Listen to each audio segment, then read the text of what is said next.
اسی لیے اگلا باب ہے باب الحلم والانات والرفق، حلم تحمل اور نرمی کا بیان۔ قال اللہ تعالی والکاظمین الغیظ والعافین عن الناس واللہ یحب المحسنین، وقال تعالی خذ العفو وأمر بالعرف واعرض عن الجاہلین۔ اللہ تعالیٰ نے ارشاد فرمایا اور ضبط کرنے والے ہیں غصہ کو اور درگزر کرنے والے ہیں لوگوں سے، اور اللہ تعالیٰ محبت کرتا ہے احسان کرنے والوں سے۔ وقال تعالی خذ العفو وأمر بالعرف واعرض عن الجاہلین، قبول کیجئے معذرت کو اور حکم دیجئے نیکی کے کاموں کا اور رخ پھیر لیجئے نادانوں کی طرف سے، یعنی اگنور کیجئے۔ وقال تعالی ولا تستوی الحسنة ولا السیئة ادفع بالتي هي احسن فاذا الذي بينك وبينه عداوة كأنه ولي حميم وما يلقاها الا الذين صبروا وما يلقاها الا ذو حظ عظيم۔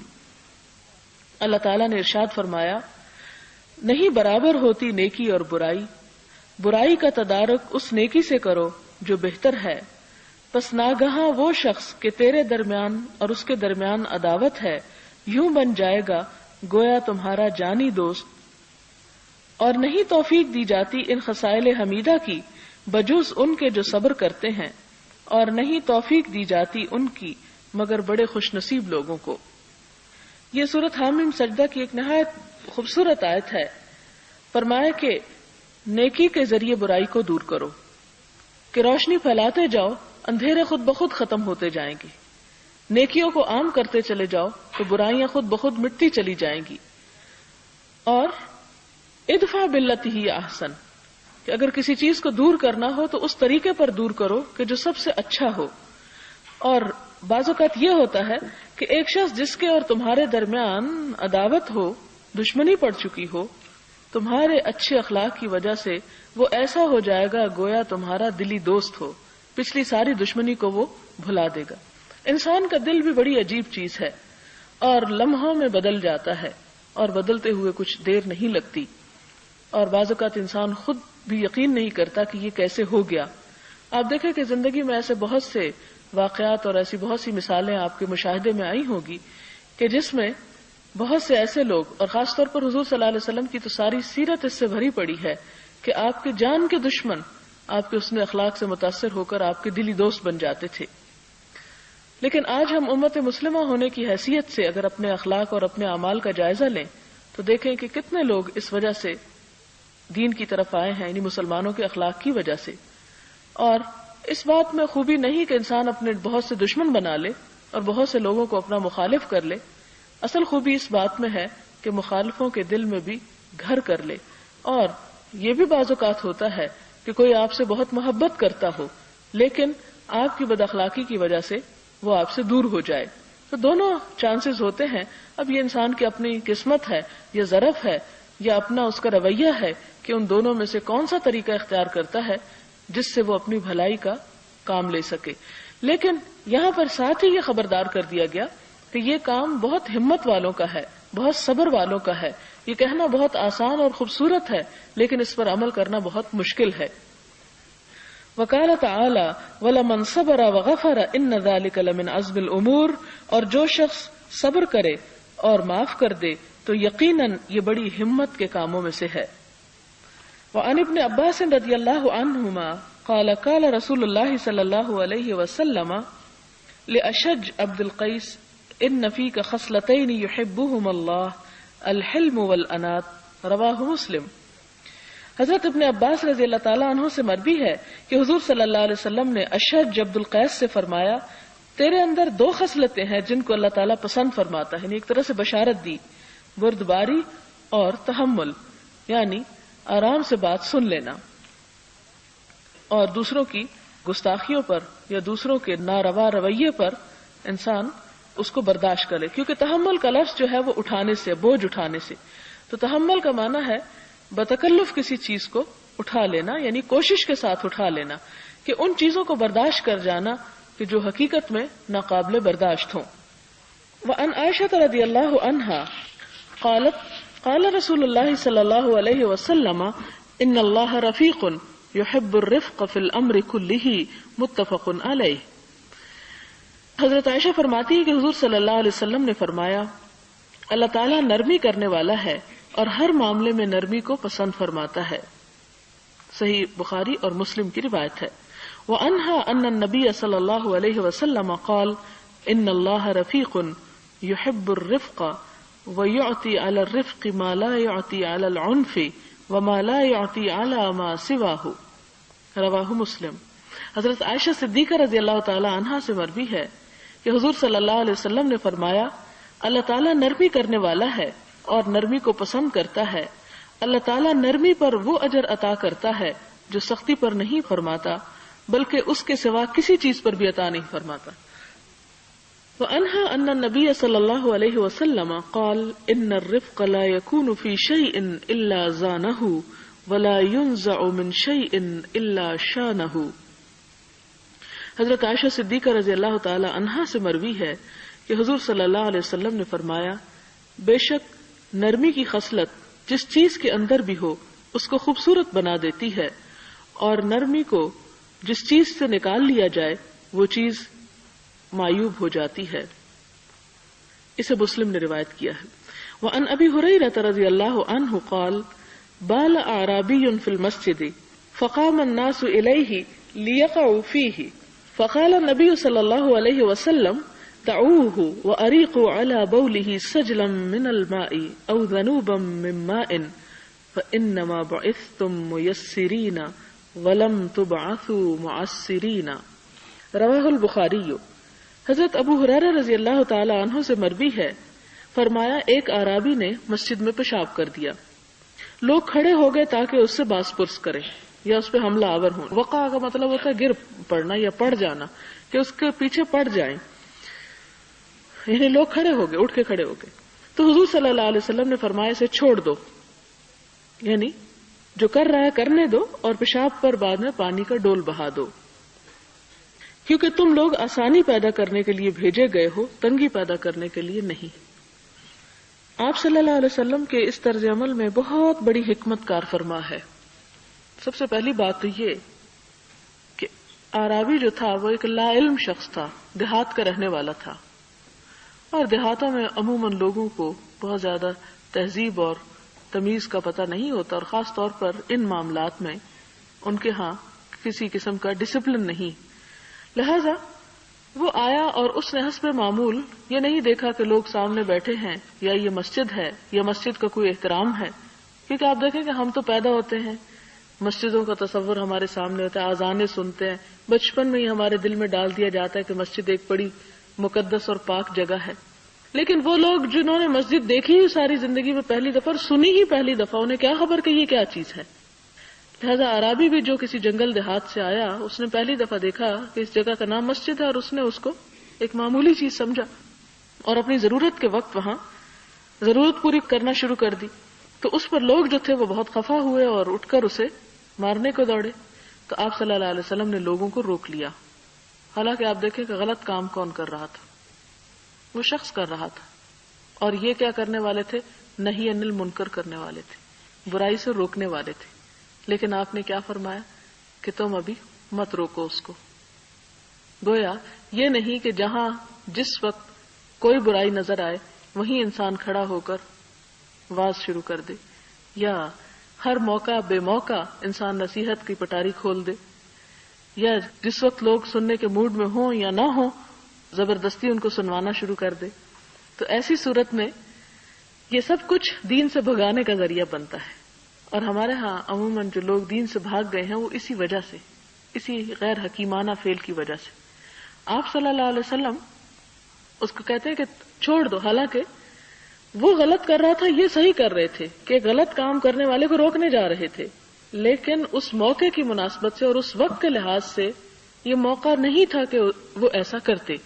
لہذا اس کا نتیجہ کیا ہوا کہ آپ نے اس شخص کو اس وقت نہیں روکا.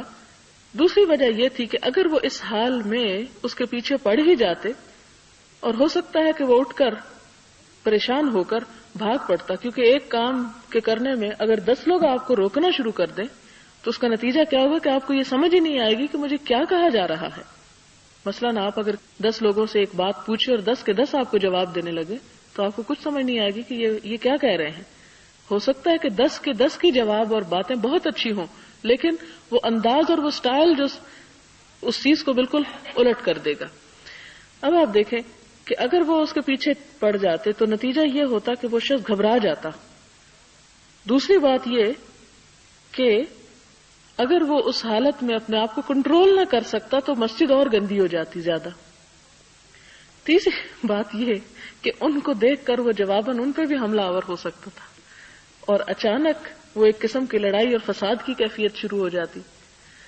اور پھر یہ کہ آپ دیکھیں کہ ایسی ضروریات کے پورا کرتے وقت اگر کسی کو خوف زدہ کر دیا جائے، جیسے آپ دیکھیں کئی جاہل مائیں اگر بچہ پیشاب کر دے تو مارنے بیٹھ جاتی ہیں ان کو، اور اس سے آپ دیکھیں کہ بچوں کے اندر ایک خاص قسم کا خوف پیدا ہو جاتا ہے، ہکلانے لگ جاتے ہیں یا کوئی اور اسی قسم کی کہ وہ ایک یعنی کیونکہ انسان کھانا کھاتے وقت یا اور ضرورت پوری کرتے وقت اگر خوف کا شکار ہو تو وہ اس کی نفسیات پر بہت گہرا اثر اس کا پڑتا ہے اور انسان کئی قسم کی بیماریوں کا شکار ہو سکتا ہے. تو اس لیے بھی آپ صلی اللہ علیہ وسلم نے اس کو نہیں روکا کہ وہ اس کی جسمانی صحت کے لیے بھی نقصان دہ تھا.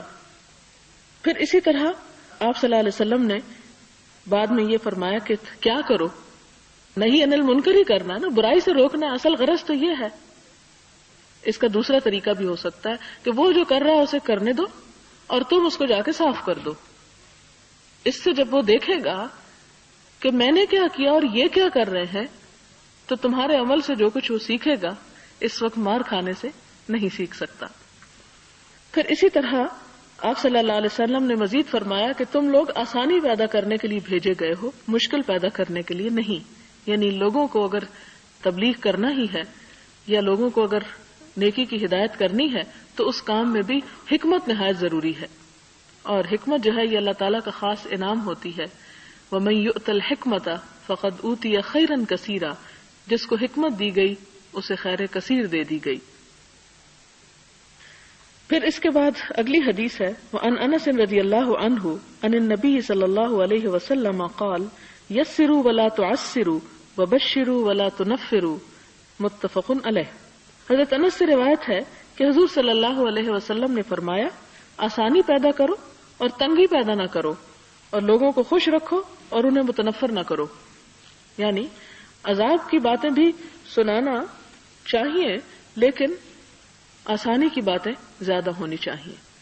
مگر ہمارے ہاں آج کل تبلیغ میں ایک ٹرینڈ بن چکا ہے کہ لوگوں کو زیادہ سے زیادہ خوف زدہ کرو، اللہ تعالیٰ کے عذاب کی باتیں زیادہ کرو تاکہ لوگ سیدھے رستے پر آ جائیں. لیکن بات یہ ہے کہ اللہ تعالیٰ انسان کی نفسیات کو سب سے زیادہ سمجھتا ہے، اور اللہ کے رسول صلی اللہ علیہ وسلم دنیا کے سب سے بڑے نفسیات دان ہیں. نفسیات کا مطلب یہ کہ انسان کے نفس اور انسان کے اندرونی کیفیات کے بدلنے اور تغیرات کا نام. تو آپ نے جو طریقے ہمیں بتائے وہ کسی بھی اور طریقے سے جو ہماری عقل بتا رہی ہے زیادہ بہترین ہے، لہذا آپ نے فرمایا کہ آسانی پیدا کرو. وعن جرير بن عبد الله رضي الله عنه قال سمعت رسول الله صلى الله عليه وسلم يقول من يحرم الرفق يحرم الخير كله، رواه مسلم. جو شخص نرمی سے محروم ہے وہ ہر بھلائی سے محروم ہے. وعن ابي هريرة رضي الله عنه ان رجلا قال للنبي صلى الله عليه وسلم اوصني قال لا تغضب فردد مرارا قال لا تغضب، رواه البخاري. حضرت ابو ہریرہ سے روایت ہے ایک شخص نے حضور صلی اللہ علیہ وسلم کی خدمت میں عرض کیا مجھے نصیحت فرمائیے. آپ نے فرمایا غصہ نہ کیا کر. اس شخص نے کئی بار سوال کیا، آپ نے ہر بار یہی فرمایا غصہ نہ کر، کیونکہ غصہ کرنے سے انسان کے باقی نیک اعمال جو ہے وہ بھی برباد ہو جاتے ہیں. وعن ابي يعلى شداد بن اوس رضي الله عنه عن رسول الله صلى الله عليه وسلم قال ان الله كتب الاحسان على كل شيء فإذا قتلتم فأحسنوا القتلة وإذا ذبحتم فأحسنوا الذبحة وليحد أحدكم شفرته وليرح ذبيحته، رواه مسلم. حضرت ابو یعلا شداد ابن اوس رضی اللہ عنہ حضور صلی اللہ علیہ وسلم سے روایت کرتے ہیں کہ آپ نے فرمایا اللہ تعالیٰ نے مروت کو ہر چیز کے لیے ضروری قرار دیا ہے. جب تم قتل کرو یعنی قتل حق تو اچھے طریقے سے قتل کرو، اور جب ذبح کرو تو اچھے طریقے سے ذبح کرو. چاہیے کہ ذبح کرنے والا اپنی چھری کی دھار تیز کرے اور ذبح ہونے والے جانور کو آرام کرائے، یعنی تیزی سے کٹ جائے گا اور اس کی شاہ رگ کٹ گئی تو اس کا احساس ختم ہو جائے گا اور تکلیف بہت کم ہوگی. اس لیے کہ آپ دیکھیں کہ تکلیف اصل میں سکن پر ہی ہوتی ہے. جب سکن سے چھری گزر کے اندر چلی جائے اور شاہ رگ تک چلی جائے اور وہ کٹ جائے تو پھر یہ کہ سینسز کام کرنا چھوڑ دیتے ہیں. پھر جانور کو نہیں پتا چلتا کہ اس کے ساتھ کیا ہو رہا ہے، اس کی کھال نوچی جا رہی ہے، اس کی جسم کاٹا جا رہا ہے. لہذا آپ صلی اللہ علیہ وسلم نے نہ صرف یہ کہ انسانوں بلکہ جانوروں تک کے آرام کا خیال رکھا اور ہمیں بھی اس کا حکم دیا کہ خوب تیز چھری کر لو تاکہ جب کٹ لگے تو فوراً لگ جائے اور اسے بہت تھوڑی تکلیف ہو. پھر اس کے بعد قتل حق کے بارے میں، جیسے آپ دیکھیں کہ قاتل کی سزا اگر قتل ہے، اگر کوئی کسی کو جان بوجھ کر قتل کر دے تو اس صورت میں بھی یہ ہے کہ جب اسے قتل کیا جائے تو اذیتیں دے دے کر نہ قتل کیا جائے. ولا تسرفوا کا لفظ آتا ہے کہ حد سے نہ بڑھو، بدلہ لے سکتے ہو لیکن حد سے نہ بڑھنا. وعن عائشہ رضی اللہ عنہا قالت ما خیر رسول اللہ صلی اللہ علیہ وسلم بین امرین قط الا اخذ ایسرہما ما لم یکن اثما فان کان اثما کان ابعد الناس منہ وما انتقم رسول اللہ صلی اللہ علیہ وسلم لنفسه فی شیء قط الا ان تنتہک حرمت اللہ فینتقم للہ تعالی. متفق علیہ. حضرت عائشہ رضی اللہ تعالی عنہ بیان کرتی ہیں کہ جب کبھی رسول اللہ صلی اللہ علیہ وسلم کو دو چیزوں کے درمیان اختیار دیا جاتا تو آپ ان دونوں سے زیادہ سہولت والی چیز کو اختیار فرماتے جبکہ وہ گناہ کا کام نہ ہو. اگر اس میں گناہ کا شائبہ ہوتا تو آپ اس سے بہت زیادہ گریز فرماتے، اور نبی صلی اللہ علیہ وسلم نے کسی کام میں بھی کبھی اپنی ذات کے لیے انتقام نہیں لیا. ہاں، جب اللہ کی حرمتوں کو پامال کیا جاتا تو محض اللہ کے لیے انتقام لیتے. اس حدیث سے ہمیں یہ پتہ چلتا ہے کہ آپ صلی اللہ علیہ وسلم نمبر 1 مشکل پسند نہ تھے، یعنی بلا وجہ اپنے آپ کو مشکلات میں ڈالنا پسند نہ کرتے تھے. کیوں؟ اس لیے کہ ایک مشکل کام ہو سکتا ہے کہ آپ کے لیے زیادہ مشکل نہ ہو، لیکن آپ کے کرنے سے وہ کام امت کو مشقت میں ڈال سکتا تھا. دوسری بات یہ کہ آپ صلی اللہ علیہ وسلم کسی بھی سہل چیز کو اختیار کرتے وقت یہ ضرور دیکھتے کہ وہ گناہ کا کام نہ ہو. یعنی انسان ایسا نہیں کر سکتا کہ ایک چیز جو اسے مشکل لگتی ہو اور وہ دین کا حصہ ہو تو اسے چھوڑ دے، یا یہ کہ کوئی چیز اس لیے اختیار کر لے کہ آسان ہے کیونکہ نبی صلی اللہ علیہ وسلم نے آسان چیزوں کو پسند کیا حالانکہ وہ گناہ کا کام ہو. نہیں، اگر کوئی چیز گناہ کے کاموں میں سے ہوتی تو آپ صلی اللہ علیہ وسلم اسے کبھی بھی اختیار نہیں کرتے تھے، خواہ وہ کسی درجے کی بھی ہو. اور اسی طرح آپ اپنی ذات کے لیے کسی سے بدلہ نہیں لیتے تھے. ہاں، اگر کوئی شخص دین کو نقصان پہنچاتا تو اللہ کی خاطر اس سے بدلہ لیتے، اس کے علاوہ اپنی ذات کے لیے کبھی نہیں. وعن ابن مسعود رضی اللہ عنہ قال قال رسول اللہ صلی اللہ علیہ وسلم الا اخبرکم بمن یحرم علی النار او بمن تحرم علیہ النار تحرم علی کل قریب ہین لین سہل. حضرت ابن مسعود رضی اللہ تعالی عنہ سے مروی ہے، فرماتے ہیں کہ حضور صلی اللہ علیہ وسلم نے فرمایا، کیا میں تمہیں اس شخص کے متعلق نہ بتاؤں جو آگ پر حرام ہے؟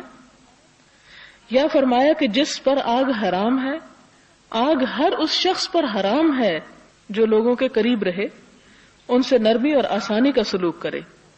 اسے ترمذی نے روایت کیا ہے اور کہا ہے کہ یہ حدیث حسن ہے، یعنی صحیح سے دوسرے درجے پر ہے.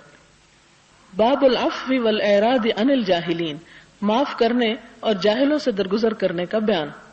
وقال اللہ تعالی خذ العفو وامر بالعرف واعرض عن الجاہلین. اللہ تعالیٰ نے ارشاد فرمایا، قبول کیجئے معذرت اور حکم دیجئے نیک کاموں کا اور رخ پھیر لیجئے نادانوں کی طرف سے. یعنی جو ناسمجھ ہو، جنہیں سمجھ آنی ہی نہ ہو، پھر انہیں زیادہ سمجھانے کی کوشش ہی نہ کی جائے اور اس پر انسان اپنے آپ کو نہ کڑھائے اور نہ کسی جلن میں مبتلا کرے، بلکہ ان سے درگزر کر دے، ان سے رخ پھیر لو. رخ پھیرنے کے دو مطلب ہیں، ایک تو یہ کہ ان کی غلطی سے تم درگزر کر جاؤ، اور دوسرا یہ کہ انہیں اوائڈ کرو، ان کا سامنا نہ کرو، کیونکہ جب سامنا کرو گے اور وہ جہالت برتیں گے پھر تم اپنی اسی چیز پر لوٹ آؤ گے.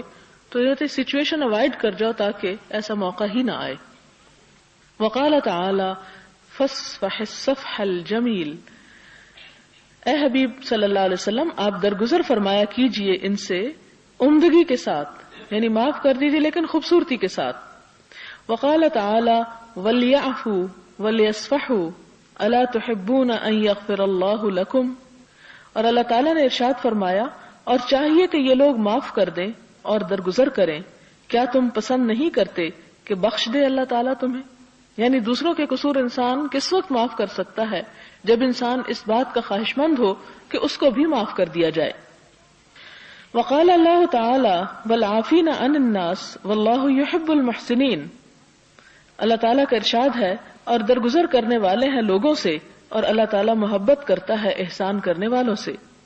وقال تعالی ولمن صبر وغفر ان ذلک لمن عزم الامور، البتہ جو شخص صبر کرے اور معاف کر دے تو یقیناً یہ بڑی ہمت کے کاموں میں سے ہے.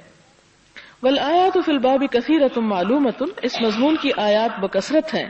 اس سلسلے میں جو سب سے پہلی حدیث ہے حضرت عائشہ سے مروی ہے کہ انہوں نے حضور صلی اللہ علیہ وسلم سے پوچھا کیا آپ پر کوئی ایسا دن بھی آیا ہے جو احد کے دن سے زیادہ سخت تھا؟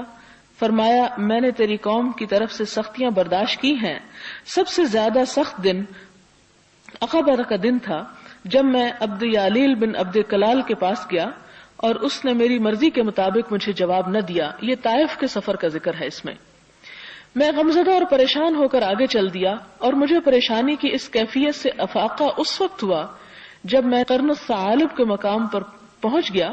میں نے اپنا سر اوپر اٹھایا تو دیکھا کہ ایک بادل مجھے سایہ کیے ہوئے ہے. میں نے اس کے اندر دیکھا تو مجھے جبریل علیہ السلام نظر آئے. انہوں نے مجھے ندا دی اور کہا اللہ تعالیٰ نے وہ بات سن لی ہے جو آپ کی قوم نے آپ سے کہی ہے اور جو جواب انہوں نے آپ کو دیا ہے. اللہ تعالیٰ نے پہاڑوں کے فرشتوں کو آپ کی طرف بھیجا ہے تاکہ آپ جو چاہیں اسے حکم دیں. پھر پہاڑوں کے فرشتے نے مجھے ندا دی، مجھے سلام کیا اور پھر کہا اے محمد صلی اللہ علیہ وسلم، اللہ تعالیٰ نے وہ بات سن لی ہے جو آپ کی قوم نے آپ سے کہی ہے. میں پہاڑوں کا فرشتہ ہوں، اللہ تعالیٰ نے مجھے آپ کی طرف بھیجا ہے کہ آپ مجھے جو چاہیں حکم دیں. آپ کیا چاہتے ہیں؟ اگر آپ چاہتے ہیں تو میں ان دونوں پہاڑوں کو ان کے اوپر آپس میں ملا دوں اور یہ تباہ ہو جائیں.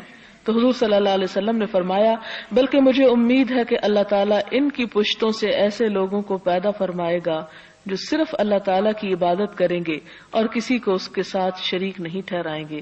اور آپ کی یہ بات پوری ہو کر رہی. حضرت عائشہ رضی اللہ تعالیٰ عنہ سے مروی ہے، فرمایا رسول اللہ صلی اللہ علیہ وسلم نے کبھی کسی چیز کو اپنے ہاتھ سے نہیں مارا، نہ کسی عورت کو اور نہ کسی خادم کو، مگر آپ اللہ تعالیٰ کی راہ میں جہاد کرتے تھے. اور آپ کو جب کبھی کسی سے کوئی تکلیف پہنچی آپ نے تکلیف دینے والے سے انتقام نہیں لیا، لیکن اگر اللہ تعالیٰ کی حدود کو پامال کیا جاتا تو آپ اللہ تعالیٰ کے لیے انتقام لے لیتے تھے. حضرت انس سے روایت ہے، فرمایا میں حضور صلی اللہ علیہ وسلم کے ساتھ چل رہا تھا اور آپ پر ایک موٹے حاشیے والی نجرانی چادر تھی. ایک اعرابی آپ کو ملا، اس نے چادر پکڑ کر آپ کو پورے زور سے کھینچا. میں نے حضور صلی اللہ علیہ وسلم کے کندھے کی جلد کو دیکھا تو وہاں چادر کے کنارے کے نشان لگ چکے تھے. شدت سے کھینچنے کی وجہ سے اس پہ اسکریچز آ گئے. پھر اس اعرابی نے کہا اے محمد صلی اللہ علیہ وسلم، تمہارے پاس اللہ تعالیٰ کا جو مال ہے اس میں سے میرا مال ادا کرنے کا حکم دو. حضور صلی اللہ علیہ وسلم اس اعرابی کی طرف متوجہ ہوئے، تبسم فرمایا اور پھر اس کو عطیہ دینے کا حکم فرمایا. یعنی اس نے جس نے آپ کی چادر کھینچی اس کے لیے کیا حکم دیا کہ اس کو کوئی تحفہ دے دو. حضرت ابن مسعود رضی اللہ تعالی عنہ سے مروی ہے، فرمایا گویا میں دیکھ رہا ہوں کہ حضور صلی اللہ علیہ وسلم انبیاء علیہم السلام میں سے ایک نبی کا واقعہ سنا رہے ہیں جن کو ان کی قوم نے مار مار کر لہو لہان کر دیا تھا. وہ خون پونچھ رہے تھے اور کہہ رہے تھے اے اللہ میری قوم کو معاف کر دے کیونکہ وہ نادان ہیں. حضرت ابو ہریرہ رضی اللہ تعالیٰ عنہ سے مروی ہے کہ آپ صلی اللہ علیہ وسلم نے فرمایا بہادر اور طاقتور وہ نہیں جو دوسروں کو پچھاڑ دے، بلکہ بہادر تو وہ ہے جو غصے کے وقت اپنے آپ پر قابو رکھ لے. باب احتمال الاذى، تکلیف برداشت کرنے کا بیان. کیونکہ یہ سارے کسی کو معاف کر دینا، غصہ پی جانا بڑے صبر کے کام ہیں، تب یہ کہ ایک طرح سے تکلیف برداشت کرنے کی بات ہے تو اس کا کیا اجر ہے. پھر وہی آیات ہیں دونوں جس کا پیچھے ذکر ہو چکا، والکاظمین الغیظ والعافین عن الناس واللہ یحب المحسنین، اور دوسری ہے ولمن صبر وغفر ان ذلک لمن عزم الامور. اس باب میں بھی احادیث ہیں جو پیچھے باب میں بھی موجود ہیں یعنی پچھلے باب میں جو احادیث ہیں وہ اس باب سے بھی متعلق ہو سکتی ہیں. وعن ابی ہریرہ رضی اللہ عنہ ان رجلا قال یا رسول اللہ ان لی قرابۃ اصلهم ویقطعونی واحسن الیہم ویسیئون الی واحلم عنہم ویجہلون علی فقال لئن كنت كما قلت فكأنما تصفهم الملہ ولا يزال معك من اللہ تعالی ظہیر علیہم ما دمت علی ذلک. حضرت ابو ہریرہ رضی اللہ تعالی عنہ سے مروی ہے کہ ایک آدمی نے حضور صلی اللہ علیہ وسلم کی خدمت میں عرض کیا یا رسول اللہ صلی اللہ علیہ وسلم میرے رشتہ دار ہیں، میں ان سے صلہ رحمی کرتا ہوں اور وہ مجھ سے قطع تعلق کرتے ہیں، میں ان کے ساتھ اچھا سلوک کرتا ہوں تو وہ میرے ساتھ برا سلوک کرتے ہیں، میں ان کے ساتھ بردباری سے پیش آتا ہوں تو وہ میرے ساتھ جاہلانہ رویہ اختیار کرتے ہیں. حضور صلی اللہ علیہ وسلم نے فرمایا اگر یہی بات ہے جو تم کہہ رہے ہو تو پھر تم ان کے منہ میں گرم راکھ ڈال رہے ہو، اور جب تک تمہارا یہی رویہ رہا اللہ تعالیٰ کی طرف سے ایک مددگار ان کے خلاف تمہارے ساتھ رہے گا، یعنی ان کی زیادتیوں پر تمہاری مدد اللہ تعالیٰ ایک فرشتے کے ذریعے کرائے گا. وآخر دعوانا ان الحمد للہ رب العالمین. میں صبح شام کی دعاؤں کو پڑھوں گی اور اس کے بعد آپ لوگ اپنی اپنی ذاتی دعائیں مانگیں گے، یعنی بغیر بات کیے پھر آپ اپنا جاری رکھیں. سبحان اللہ والحمد للہ ولا الہ الا اللہ واللہ اکبر ولا حول ولا قوة الا باللہ العلی العظیم. اللہم صلی علی محمد وعلی آل محمد کما صلیت علی ابراہیم وعلی آل ابراہیم انک حمید مجید. اللہم بارک علی محمد وعلی آل محمد کما بارکت علی ابراہیم وعلی آل ابراہیم انک حمید مجید. ربنا آتنا فی الدنیا حسنۃ وفی الآخرۃ حسنۃ وقنا عذاب النار. ربنا لا تزغ قلوبنا بعد إذ هديتنا وهب لنا من لدنك رحمة إنك أنت الوهاب. ربنا هب لنا من أزواجنا وذرياتنا قرة أعين واجعلنا للمتقين إماما. يا حي يا قيوم برحمتك نستغيث. لا إله إلا الله أنت الحليم الكريم. سبحان الله رب العرش العظيم والحمد لله رب العالمين. رب نسألك موجبات رحمتك وعزائم مغفرتك والغنيمة من كل بر والسلامة من كل اسم لا تدع لنا ذنبا إلا غفرته ولا هما إلا فرجته ولا حاجة هي لك رضا إلا قضيتها يا أرحم الراحمين. أمسينا وأمسى الملك لله والحمد لله ولا إله إلا الله وحده لا شريك له له الملك وله الحمد وهو على كل شيء قدير. رب أسألك خير ما في هذه الليلة وخير ما بعدها وأعوذ بك من شر ما في هذه الليلة وشر ما بعدها. رب أعوذ بك من الكسل وسوء الكبر وعذاب في النار وعذاب في القبر. قل هو الله أحد الله الصمد لم يلد ولم يولد ولم يكن له كفوا أحد. قل هو الله أحد الله الصمد لم يلد ولم يولد ولم يكن له كفوا أحد. قل هو الله أحد الله الصمد لم يلد ولم يولد ولم يكن له كفوا أحد. قل أعوذ برب الفلق من شر ما خلق ومن شر غاسق إذا وقب ومن شر النفاثات في العقد ومن شر حاسد إذا حسد. قل أعوذ برب الفلق من شر ما خلق ومن شر غاسق إذا وقب ومن شر النفاثات في العقد ومن شر حاسد إذا حسد. قل أعوذ برب الفلق من شر ما خلق ومن شر غاسق إذا وقب ومن شر النفاثات في العقد ومن شر حاسد إذا حسد. قل أعوذ برب الناس ملك الناس إله الناس من شر الوسواس الخناس الذي يوسوس في صدور الناس من الجنة والناس. قل أعوذ برب الناس ملك الناس إله الناس من شر الوسواس الخناس الذي يوسوس في صدور الناس من الجنة والناس قل اعوذ برب الناس ملك الناس اله الناس من شر الوسواس الخناس الذي يوسوس في صدور الناس من الجنة والناس بسم الله الذي لا يضر مع اسمه شيء في الأرض ولا في السماء وهو السميع العليم بسم الله الذي لا يضر مع اسمه شيء في الأرض ولا في السماء وهو السميع العليم بسم الله الذي لا يضر مع اسمه شيء في الأرض ولا في السماء وهو السميع العليم سبحانك اللهم وبحمدك نشهد أن لا إله إلا أنت نستغفرك ونتوب إليك والسلام عليكم ورحمة الله وبركاته.